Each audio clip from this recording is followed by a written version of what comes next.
Assalamualaikum warahmatullahi wabarakatuh. Perkenalkan, nama saya Nita Udia dengan NIM A1C1190006 dari kelas reguler B Pendidikan Kimia Universitas Jambi. Nah, pada video yang kedua ini, saya akan melanjutkan pembahasannya yaitu mengenai permasalahan yang kedua. Selamat menyaksikan.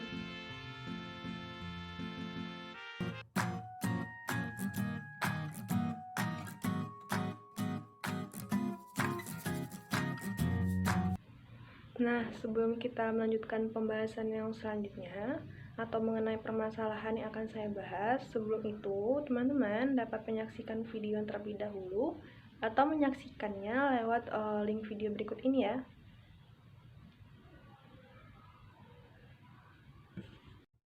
We've had a viewer request to perform an oxidation of an alcohol using acid and dichromate, known as Jones reagent. So here goes. The reaction works in the 3:1:8 ratio technically, but we're going to use slightly more dichromate and acid to make sure it goes to completion. We first weighed out 55 grams of solid potassium dichromate. We placed 200 ml of water into a large beaker and equipped with a large magnetic stir bar. Let's get this stirring. And now we add the potassium dichromate. It won't all dissolve yet. We set up the thermometer to track the temperature. Now for our acid. This is 80 ml of concentrated sulfuric acid, for an 8 mole equivalent compared to the dichromate we used. We're assuming 1 mole of acid will donate 1 hydrogen ion and form bisulfite. We start adding the acid to the dichromate solution slowly.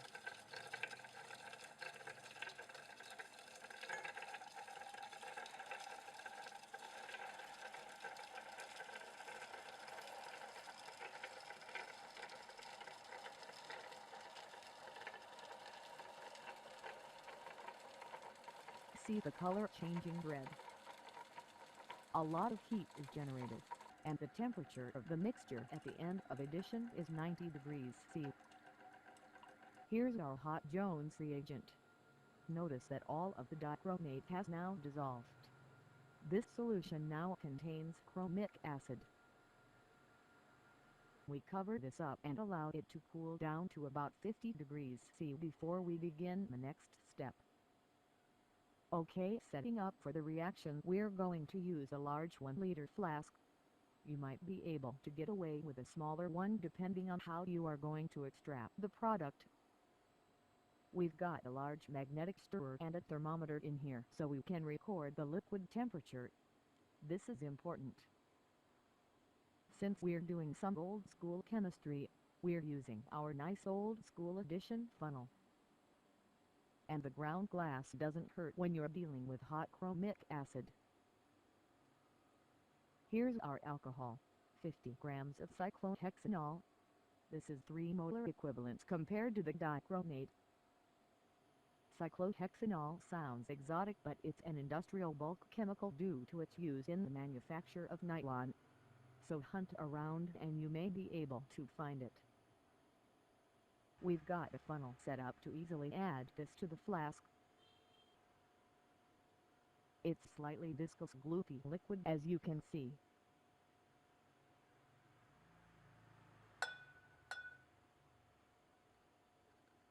Now we've washed the beaker with 100 ml of water, and we're going to add this to the flask as well. As you can see, the alcohol isn't mixable with water, but on stirring it forms a milky emulsion. Okay, we got the alcohol ready and stirring. Now double check that the tap on the addition funnel is closed. And we add our chromic acid Jones reagent solution. It's still slightly warm, but this is okay. And now everything is ready. We're going to allow the pressure to equalize by leaving one of the necks on the flask open. So let's start the addition. To start, we'll add about a 10 ml portion of acid and see how this goes.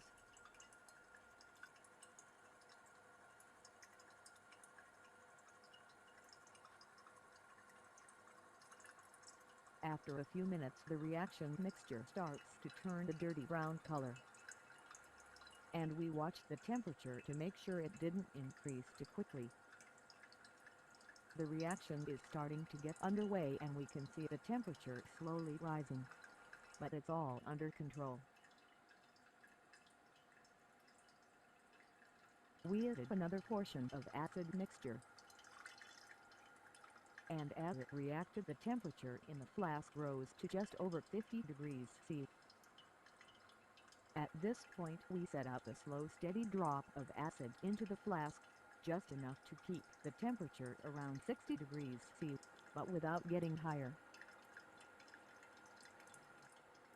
And we left the reaction going like this for a few hours in order for all the acid to add. If you want to speed things up, you can by using cooling via an ice pack or in a water bath. Just don't let the temperature rise about 65 degrees C. About halfway there now.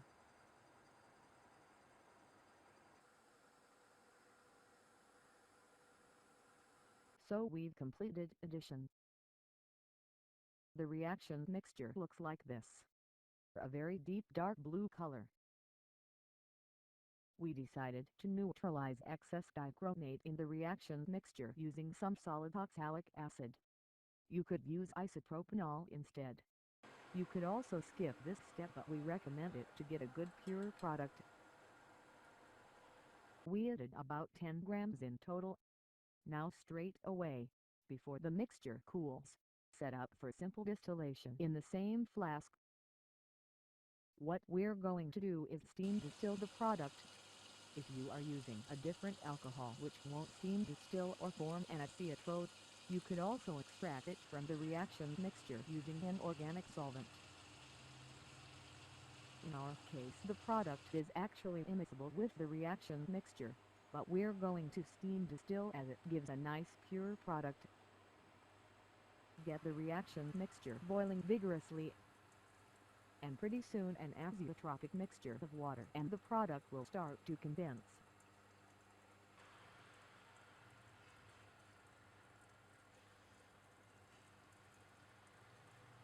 You can see the two layers here in the receiving flask. The top layer is our product. We let this distill for about an hour and a half. Once we've collected about 150 ml of distillate, we poured this into a separate beaker and then continued with the distillation. After a further 50 ml or so of liquid had collected, we noticed there was no further top layer coming off in the distillate. So we stopped heating at this point. We combined the distillates and then poured them into a separating funnel.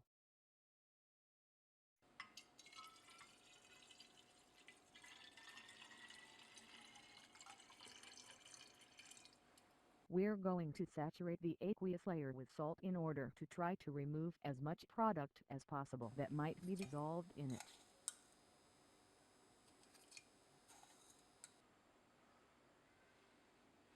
We gave this a good shake to dissolve and then added some more salt and shook again. Once saturated, we left the mixture for 20 minutes so that the layers separated fully.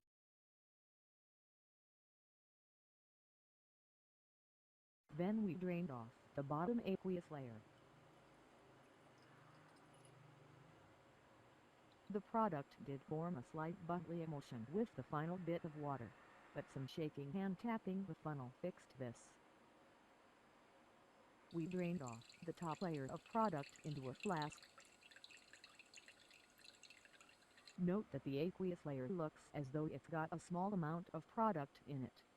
If you wanted to, you could extract this using an organic solvent to get a slightly better yield. Here's our organic top layer, separated off. We dried this using a couple of spatulas of anhydrous magnesium sulfate.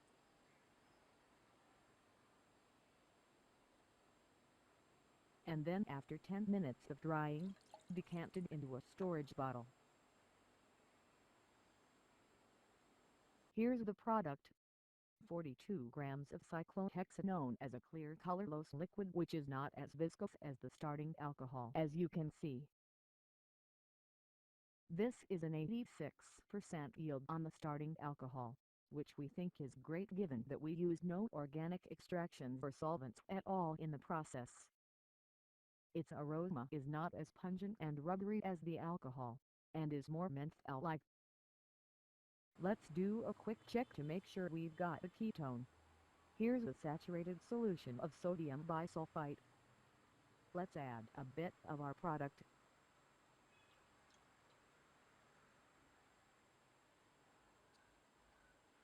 You can see the surface starting to crystallize.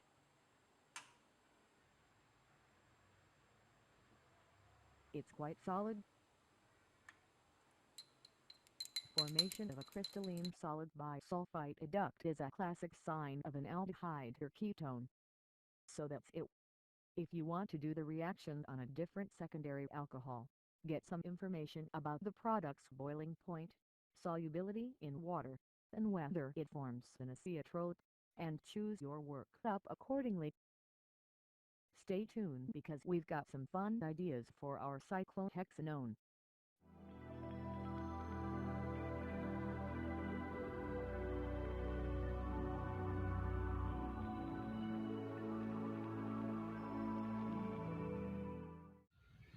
Nah, baik, prosedur yang pertama itu adalah dengan memasukkan sikloheksanol ke dalam Erlenmeyer, kemudian dimasukkan juga es batu dan juga asam sulfat di dalamnya. Kemudian diaduk dan digoyangkan Erlenmeyer tersebut. Yang kedua, Erlenmeyer telah berisi sikloheksanol, air, dan juga asam sulfat tadi, kemudian dimasukkan ke dalam gelas kimia yang telah berisi es batu di dalamnya. Nah, tujuan dari dua prosedur tadi itu adalah untuk menghomogenkan dan juga agar bereaksi di dalamnya. Baiklah, prosedur yang ketiga itu adalah dimasukkan 11 gram natrium dikromat ke dalam gelas kimia dan juga air di dalamnya dan diaduk. Lalu yang keempat itu adalah ditambahkan sikloheksanol, es batu, dan juga asam sulfat tadi, dan kemudian diaduk. Lalu yang kelima itu adalah ditambahkan natrium dikromat ditambah air tadi secara sedikit demi sedikit di dalam larutan sikloheksanol tadi. Nah, suhu yang ingin kita capai itu adalah 44 derajat Celcius, sehingga untuk mencapai suhu tersebut kita bisa menambahkan es batu di dalamnya. Nah, pada video tadi itu kan menggunakan kalium dikromat, sedangkan di sini saya ingin menggunakan natrium dikromat. Nah, kenapa menggunakan natrium dikromat bukan kalium? Nah, jadi jika kita cari di literatur, maka natrium dikromat itu lebih besar mempunyai kelarutannya di dalam air ataupun di dalam pelarut polar lainnya dibandingkan dengan kalium dikromat. Baiklah, prosedur yang keenam itu adalah kita tambahkan asam oksalat. Nah, tujuan dari penambahan asam oksalat ini itu adalah untuk menetralkan campuran tadi dari dikromat yang berlebih. Kemudian prosedur yang ketujuh itu adalah sebelum dingin kita siapkan alat destilasi dengan menggunakan labu yang sama. Kita didihkan larutan tersebut dan kita lakukan destilasi selama 1 jam 30 menit. Nah, prosedur selanjutnya itu adalah kita tuang hasil destilasinya dan proses destilasi itu kita hentikan. Kemudian proses yang ke-9 itu adalah kita tuangkan 150 ml hasil destilatnya itu ke dalam corong pisah dan lakukan penjenuhan dengan menambahkan garam atau NaCl di dalamnya. Baiklah, prosedur yang selanjutnya itu adalah kita biarkan atau kita diamkan selama 20 menit dan sampai terbentuknya 2 lapisan. Selanjutnya itu adalah kita Pisahkan air dalam campuran sikloheksanon tersebut, dan jika terdapat emulsi di dalamnya, itu dapat kita kocok atau dapat kita aduk. Kemudian prosedur selanjutnya itu adalah kita tambahkan magnesium sulfat anhidrat di dalamnya, kemudian kita diamkan selama 10 menit dan juga kita aduk. Selanjutnya atau prosedur yang terakhir itu adalah untuk memastikan hasil dari sikloheksanon yang telah kita uji tadi, yang kita dapatkan sebelumnya, itu maka kita tambahkan dengan keton, yaitu adalah natrium biosulfit ke dalamnya, biosulfit yang jenuh. Nah, kita tambahkan dengan larutan sikloheksanonnya, kemudian kita amati apa yang telah dihasilkan tersebut. Baiklah, terima kasih telah menyaksikan video ini mengenai modifikasi langkah-langkah yang dapat kita lakukan agar dihasilkan randemen dari sikloheksanon itu 100% atau lebih banyak daripada video yang ada. Nah, oleh karena itu saya ucapkan terima kasih sekali lagi karena telah menyaksikan video saya. Saya ucapkan wabillahi taufik wa hidayah. Wassalamualaikum warahmatullahi wabarakatuh.